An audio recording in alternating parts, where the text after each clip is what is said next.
మిగతా చోట్ల చేసినటువంటి విధ్వంసాలు కూడా ఏ మాత్రం కూడా పాకిస్తాన్ నిలువరించలేకపోయింది. వేరేస్ మనం వాటన్నిటిని కూడా ఎక్కడికక్కడ బోర్డర్ లో నిలిపేస్తున్నాం, వాటిని అసలు మన వైపు రానియకుండా కూడా అవతల వైపే కూలగొడుతున్నాం.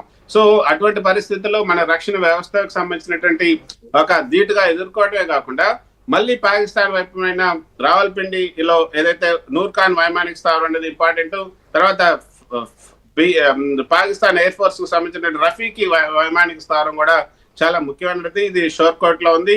సో దాన్ని కూడా ధ్వంసం చేశారు. తర్వాత మురీద్ వైమానిక స్థావరం ఇది చక్వాల్ లో ఉంది. అక్కడ కూడా ఈ బాలిస్టిక్ మిసైల్స్ తో భారత్ దాడి చేసినట్టుగా మనకు వార్తలు అందుతున్నాయి. సో భారత్ వ్యూహాత్మక సైనిక శిబిరాల లక్ష్యంగా పాకిస్తాన్ కూడా దాడులు చేసింది. వాటన్నిటిని కూడా పాక్ మిసైల్స్ ని కూడా భారత రక్షణ వ్యవస్థ కూల్చేసింది. మరో చోట చక్లాలలో ఉన్నటువంటి జాయింట్ స్టాఫ్ హెడ్ క్వార్టర్స్ ని కూడా భారత్ కూల్చేసింది.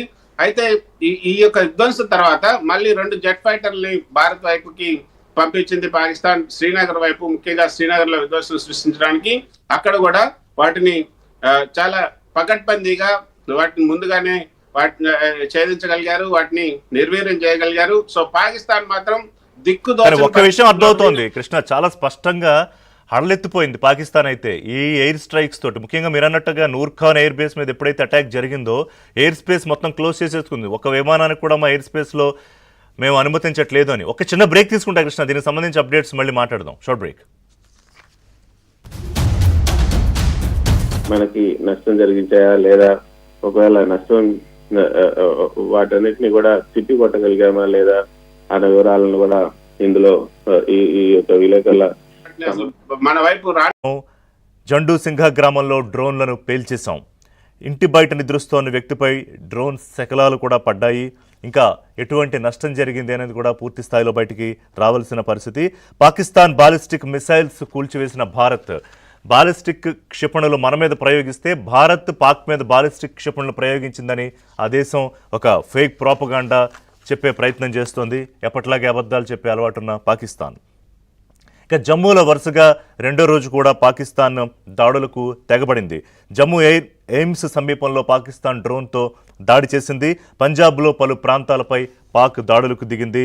భారత భూభాగంలోకి యుద్ధ విమానాలతో ప్రవేశించి అటాక్ చేయాలనే ప్రయత్నం చేస్తే, అలాగే భారత్ ఎయిర్ బేస్ లక్ష్యంగా దాడికి ప్రయత్నం చేస్తే దాన్ని అంతే ఫాస్ట్గా కౌంటర్ అటాక్తో భారత సైనిక దళాలు తిప్పికొడుతూ ఉన్నాయి.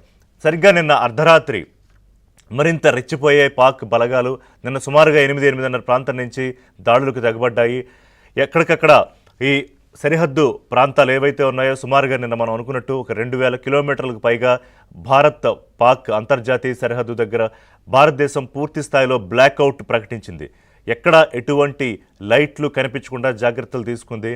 కానీ పాకిస్తాన్ తన దాడులు డ్రోన్లు క్షిపణులతో కొనసాగిస్తూనే ఉంది. ఐ హైలీ డౌట్ పాకిస్తాన్కి మరొక పెద్ద శక్తి ఏదో దీనిలో సహాయపడుతోంది అనేది నా అనుమానం. దాని గురించి ఎక్స్పర్ట్స్తో మరి కాసేపట్లో మాట్లాడే ప్రయత్నం చేద్దాం. ఎందుకంటే పాక్ ఎయిర్ డిఫెన్స్ సిస్టమ్ మీద భారత్ ఇప్పటికే దాడి చేసింది, ఎక్కడికక్కడ నిర్వీర్యం చేసే ప్రయత్నం చేసింది. పాక్ మిసైల్స్ను కూల్చేసింది భారత రక్షణ వ్యవస్థ. కానీ భారత సైనిక శిబిరాలే లక్ష్యంగా పాకిస్తాన్ దాడులకు తెగబడుతోంది. రావల్పిండిలోని నూర్ఖాన్ ఎయిర్ బేస్ పై మనం దాడి చేశాము. పాకిస్తాన్ అన్ని ఎయిర్పోర్ట్లు మూసేసింది. ఇంకా చెప్పాలంటే ఎయిర్ స్పేస్నే క్లోజ్ చేసిన పరిస్థితి. ఇస్లామాబాద్, లాహోర్, కరాచీలో పేలుళ్లు చేసింది భారత సైనిక దళాలు.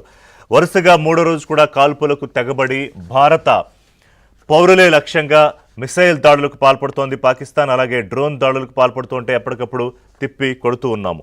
ఫతేహ్-1 మిసైళ్లతో జమ్మూ, పఠాన్కోట్ ఎయిర్ బేసులతో పాటు శ్రీనగర్, బియాస్, ఉధంపూర్ పట్టణాలపై దాడికి, నేరుగా పట్టణాలపై అంటే భారత పౌరులపై దాడికి ప్రయత్నించింది పాకిస్తాన్. దీనికి సంబంధించి కాసేపటి క్రితమే ప్రెస్ బ్రీఫింగ్ జరగాలి. అయితే ప్రస్తుతానికి ఇంకా హై లెవెల్ మీటింగ్స్ కొనసాగుతూ ఉన్నాయి ఢిల్లీలో. భారత త్రివిధ దళాధిపతులు, రక్షణ శాఖ మంత్రి, అలాగే చీఫ్ డిఫెన్స్ ఆఫీసర్, ప్రధానమంత్రితో హై లెవెల్ మీటింగ్స్ జరుగుతూ ఉన్నాయి. బహుశా దానికి సంబంధించిన బ్రీఫింగ్ పూర్తి స్థాయిలో ఇవ్వడానికి, ఎందుకంటే దాదాపుగా మిలిటరీ ఆపరేషన్ ప్రారంభించింది పాకిస్తాన్ భారతదేశంపై. ఇప్పటివరకు ఇటు ఉగ్రస్థావర